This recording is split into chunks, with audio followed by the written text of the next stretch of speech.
Yo, what's up? So today I wanted to do more of an objective like video, maybe something helping out players and just giving a little bit more insight on things that I thought were obvious in Naraka. I've seen a lot of people jump into this game and they kind of had a way of thinking that this is how the game plays, I know what I'm doing, and ultimately getting beat and then complaining about it. Now don't get me wrong, everyone has a right to complain about whatever they want to complain about. However, I just wanted to go out of my way and just kind of throw a little insight at you, and hopefully it'll get that creativity flowing and it'll make you a better player. I do think that is the factor that divides a casual player from a good player to a top player. So without further ado, let's get into it.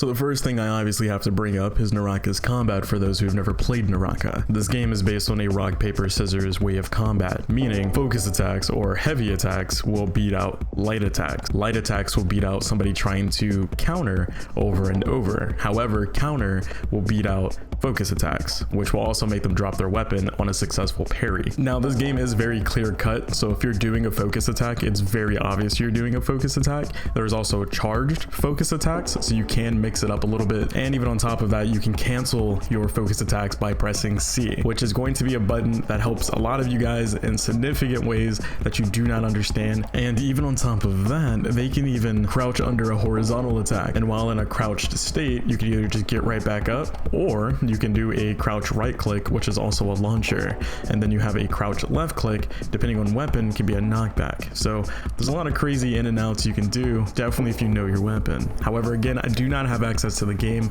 so I can't show you direct representation of what I'm talking about, but when the game does get released, I'll focus on tutorials on the first week so I can help you guys out in terms of learning how to do certain things like this, as well as comboing. But the reason why I'm talking about it is just to let it be known that just because there's a rock, paper, scissors system doesn't mean there's not a lot of freedom to walk out of that rock, paper, scissors system just a little bit. And having these mechanics on your side, or even having some kind of knowledge on some of the mechanics that are lesser known, could increase your win percentage or kill percentage. Who knows?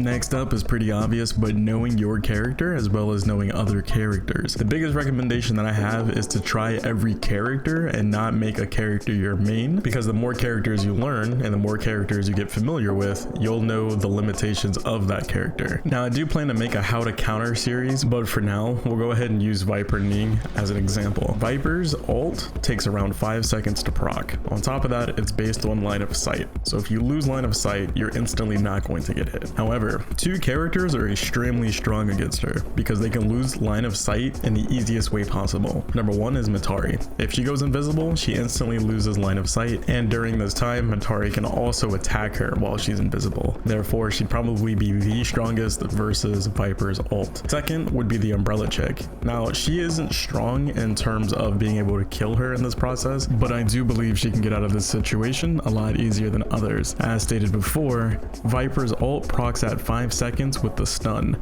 So if you wait around 4 seconds with the Umbrella Chick and you teleport exactly at 4 seconds, at the 5th second when the stun goes off, you won't get stunned because you've already teleported and you lost line of sight.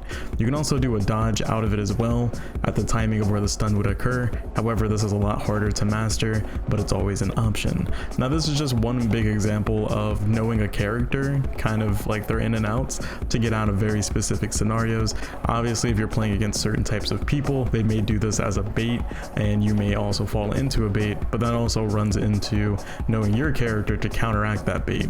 So there's so many things that you kind of have to like pay attention to in this game.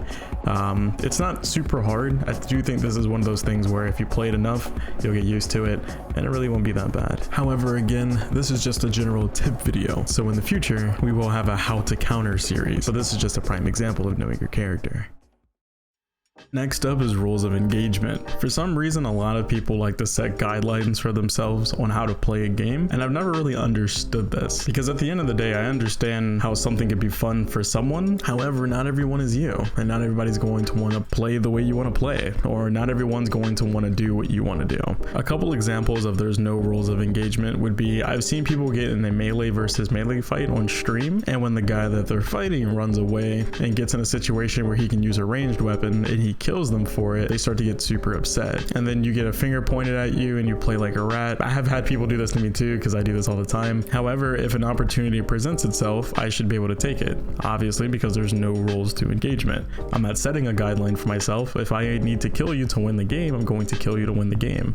I'm not going to stay in a melee situation when I could possibly lose that game. Does that make sense? Hopefully that does make sense. Another way to put it is that setting guidelines for yourself, definitely in a PvP game, will just hinder you at the end of the day. Another thing that goes along with this is that every engagement you get into, you have the freedom to disengage and then re-engage. The reason I say this is because I've seen a lot of people screw themselves over by over-committing to a fight when they never needed to. And it's just one of those things where it's like, you could have won the fight, bro, if you just would have shot him, and they never do it. I've even heard people say, well, it would have been cheap if I ulted, and it's like, what the fuck? You're playing Tenkai and you didn't ult? You're playing Zuko the Firebender and you didn't shoot a fireball? What the hell? Or you're playing Viper and you didn't ult? I mean, that's situational. I'll give you that. That's a situational like thing. But if you're playing certain characters and you're not going for like vulnerable situations, I can't really help you there, you know what I mean? And even then, bring a melee fight to a range fight, or bring a range fight to a melee fight. Change things up. There's no rules, so don't try to create any. And if you see a Matari go invisible, chase that ass, please, because I am so tired of people just letting them go. I chase every Matari that I see, because if she teleports, you can hear her and you can kind of understand what direction she probably went. The more hits you do to her, you can see her health bar. So if you're always like constantly moving your camera to figure out where her health bar is, then you can probably find her. Now, I'm one of those weird people where I'm sporadically moving my mouse around. I see a lot of people complaining about that in the comment section. I apologize. However, I don't like letting Mataris go. So if I see one and I hit her, I'm looking for that health bar at all times. You know what I mean? You can see her go invisible, you can hear her repair a weapon, you can hear her heal her armor or her health. You hear all of it. So to not chase her is a big yikes. However, one big thing I will definitely say is that some people out there are fucking bloodthirsty and they will chase your ass down for fucking miles. I'm one of those people. However, I'm smart enough to bait you into a situation where I know I'm going to win the situation. And if I know you're one of those people who are probably going to chase me down, then I'm going to put you in a scenario where you're uncomfortable and I win. Period. So disengaging could be some of the smartest shit in the world. Re-engaging is also some of the smartest things you can possibly do. This also goes for any game that you play as well. You can play a little bit more passive and patient. And again, there's no rules. So setting guidelines for yourself will cause you to probably lose a lot more of your matches. And don't get mad about those situations either. And that's kind of the next topic, which is learning from your mistakes. I do believe this is probably the most obvious, but learning from your mistakes and taking things to the chin is probably something anybody would tell you, because that is literally how you get good at any game that you have possibly played. For example, think of any game that you're good at, right? And think about how much time that you spent being bad at the game, and then think about, okay, well, where did I pick certain things from up? You probably picked it up from a video. You probably died a certain way and you're like, yeah, that was fucking stupid, let me not do that again, and etc. And you know what's funny? I know we all have those friends where they get super mad and they stay in the now, and they'll like scream, get mad, yell, hit a desk, do something like that. But have you ever paid attention on how long it takes them to get better at games?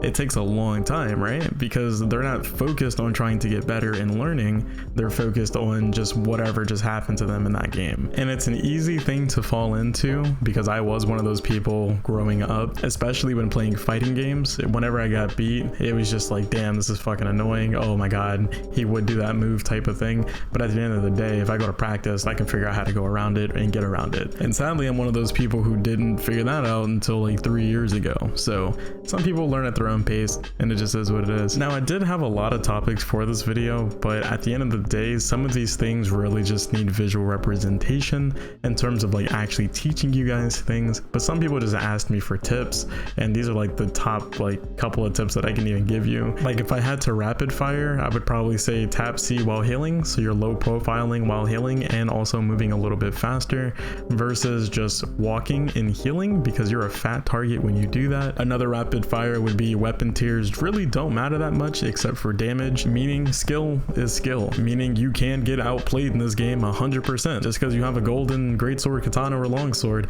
doesn't mean you're going to be hot shit and win that game. I think I've proven that more than once to certain people, and that's also been proven to me because I have lost with golden armor and golden weapon before, and it did not mean shit. I got outplayed and it was just like, oh, okay, on to the next one. I will say obviously armor matters because that's going to keep you from getting one tap, but also I do plan to make a weapon tier video, so hopefully we can just wait for that and then, you know, we can really debate. But at the end of the day, this is all I can really do for you guys. Again, I don't have access to the game. A lot of people keep thinking I do not. A lot of this footage I've recorded over time, and yeah, that's just all I could really show you guys. Hopefully you guys enjoyed the video, and if you did, definitely give it a thumbs up. If you have any tips that you would like to give to other players, go ahead and leave it down in the comment section below. Let's try to help each other out a little bit. But yeah, that's about it. So I will see you guys in the next video. Stay frosty, and there's more to come. Also, can we talk about how I got chased in this video for about like 5 minutes? It was kind of insane. Holy shit. Come on, make a wish, take your time and decide what's right. Can't you